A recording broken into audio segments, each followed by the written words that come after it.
શું બનવાનું ઈ જ એને ખબર હોય. એક પોતાનું મોત આવે અને યમના દૂતને એમ કે અત્યારે વ્યા જાઓ, 6 મહિના પછી આવજો, પોતાનું મોત રોકી શકે એવો સિદ્ધ પુરુષ. એને છેલ્લે બાણની પથારીમાં હોવું પડ્યું. બાપુ એનું શું કર્મ હશે? આપણે જોવું તો જોઈએ ને, આપણે શું કરી છે. આ ઇતિહાસ આપણને સાક્ષી પૂરે છે. પણ મેં કીધું એમ બાપુ, એક જનેતા જો કંઈક સંસ્કાર આપે તો જ આ જીવનમાં કંઈક માણસ બની શકે એવું છે. બાકી પતે એવી વાત જ નથી. અને સદગુરુ હોય ને, માં અને બાપ છે ને આપણા ગુરુ છે 100%. પણ માન બાપ છે ને જન્મ આપી શકે, ઉછેર કરી શકે, લાલન પાલન કરી શકે, ઓળખાણ ન કરાવી શકે. લખી લેજો, ઓળખાણ માટે સદગુરુ જોવે. ક્યાંથી આવ્યા છો, ક્યાં છો અને ક્યાં જવાનું છે, આની ઓળખાણ બાપુ મા બાપ ન કરાવી શકે.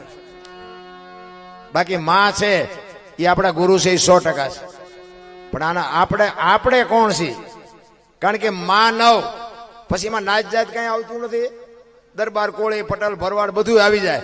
માં નવ, બેનું ભાઈઓ બધું, એ બધું માનવમાં જ આવે. માં 9 મહિના ઉદરમાં રાખે એટલે નામ પડે માનવ. પછી આ તો નોખું દાય આપણે આવ્યા પછી પાડ્યું. બાકી દરબારનું લોહી લાલ ને પટેલનું પીળું એવું નીકળે, બધું એક જ હરખું નથી.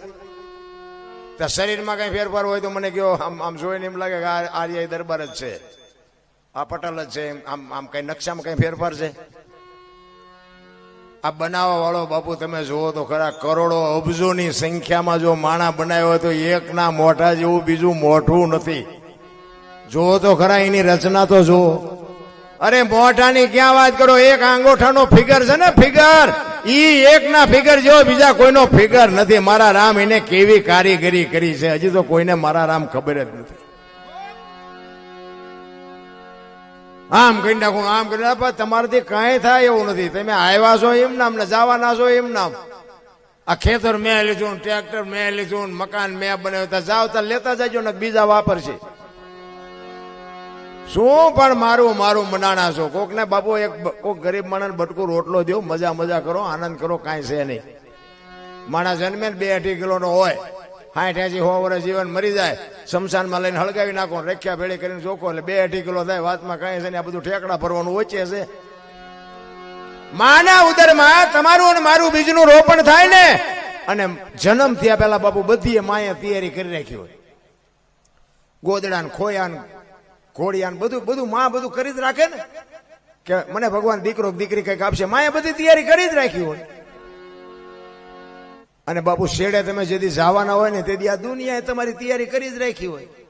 લાકડા તૈયાર હોય, ઉપાડનારા હોય, ગોઠવનારા હોય, દિવાળી મૂકનારા હોય, ઘોંકા મારનારા હોય. ત્યાં પહેલી શૈલી 2 તૈયારી છે, ત્યાં વટલી નહીં કરી રાખી હોય. વચ્ચે થોડીક બુદ્ધિ આવે કે મેં કર્યું, ત્યારથી કાંઈ થાય એવું નથી. રામ કાંઈ બને એવું નથી નારાયણ. બાકી બુદ્ધિના ગાળિયા એવા થયા છે.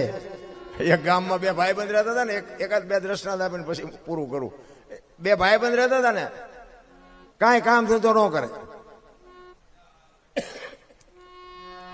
ટાઈમ થાય ને ઘરે હવે જમી જાય ને કપડા બપડા બદલી જાય, નાય ધોઈને પછી આમ તલાવની પાડે જઈને 2 બેઠા હોય. ઘરે તો પછી ઝઘડા થાય. એના બાપા નીકળ્યા, એ તમે જુવા નાખાવ, કાંઈક ધંધો કરો, અમારે કમાવું ને તમે આટા દિયો નકરા. એટલે 2 ભાઈબંધ બેઠા વિચાર કરતા હતા કે હાલના કઈક ધંધો કરી ભલામણા ઘરે જાય ને ઝઘડા થાય, મજા નથી આવતી. હવે હાવ ધંધો ન કર્યો, એ કઈ 2 રૂપિયા કપા વીણમાં જાય નહીં. એને તો કઈક 5 પૈસા વાળું થવું હોય. બોલો કે આ ધંધો કરીને આ કરી મગજમાં ન બેઠો. પછી એક કે મને એક ધંધો મગજમાં બે કે શું કે પૈસા છાપવાનું કારખાનું નાખી દેવે. હાલ 1-2 તિજોરીઓ ભરી લે, મૂળ તો ખેડે પૈસા ની લોહી ઉકાળા છે ને, પૈસા થોડા દઈ દે, પછી શું ખેડે ઝઘડા થવાના. એ કે હા, ઈ તારી વાત સાચી. લે કર્યું બધું ભેગું અને એક રૂમ રાખ્યો, અને રૂમમાં 2 જણા મને કે હું મડું પૈસા બનાવવાનું, તું મને ડટા બનાવ. ઓહો, ડટા બનાવીને 2-3 તિજોરી ભરી લે. અડધી તિજોરી ભરી હો ને, ત્યાં ઓલાની નજર જઈ કે ઉપર કે ભૂલ થઈ જાય, ઉપર ખડીક નો બનાવી. એ કે શું થયું? અને આમ આ 2 હું બનાવી ભાઈ, ભારતીય રિઝર્વ બેંક ને ગવર્નર ની સહી ને ગાંધીજી નો ફોટો ને બધું રેડી, પણ સિક્કો 15 નો લાગ્યો. 15 ની નોટ લઈને ક્યાં જવું? 10 ની 20 ની 50 ની 100 ની તો બરોબર, 15 ની નોટ લઈને તો 15 કોક ને દો તો કોઈ લે? જોતો નથી કે આ પનરનો સિક્કો લાગ્યો ભલા મણા કે તું એમના દીધા દીધ કરે છે. બોલો કે શાંતિ રાખીને ગામડામાં જવાય. ગામડામાં નાની નાની દુકાન હોય, કોઈક ડોહા બાપા બેઠા હોય, કોઈક ડોશમાં બેઠા હોય, એમને ન ખબર પડે, અહીંયા હેલી જાય. તમારે ગામ જેવું ગામ હશે ને, ઝાંપામાં એક બાપા દુકાન નાખીને બેઠેલા, ચોકલેટ ને પેપરમેટ ને વેચે. અહીંયા આવ્યા એ કે બાપા 15 રૂપિયાના છૂટા આપશો? એ કે આ લાવો ને આપું. 15ની નોટ આપી તો બાપા સકરી ખાઈ ગયા. એટલે 15ની નોટ? એ કે હા હમણાં જ બહાર પડી. એ કે પણ અમારા છોકરા રોજ શહેરમાં જાય, કોઈ બોલ્યું નહીં. એ કે પન્નર આટું થોડું ખોટું બોલતા દેવાય દો, ન દો કાંઈ નહીં. બાપા કે ના ના આપવું, પણ એ કે પન્નર નો આપું, 14 આપું. બોલે અમને એમ કે આના 8 આના નથી આવું, 14 તો 14 લઈ લેવાય ને. એ કે રૂપિયામાં તમારો જીવ બગડ્યો ને, લઈ લો. એ કે 14 આપો. બાપાએ ટેબલનું એટલું ખાનું ખોલે ને હાથની 2 આપી. છોકરાને પરસ્યો વળી ગયો. એ કે બાપા કે હા. એ કે હાથની ચારે બહાર પડી. કે તારી પેલા મેં કારખાનું નાખ્યું હતું, તારી ભૂલ થઈ ને પણ નહીં, મારે હાથની થઈ છે. આ બુથીના ગાળિયા નો કહેવાય, તે બીજું હું કહેવાય ભલા મારે. આ ભજન કરે, આ મા બાપને રોટલો દે. કહેવાનો મારો મિનિંગ એ છે બાપુ, કાંઈક કોકને ઉપયોગ થાવ, કોકને નડવાનું ન કરો.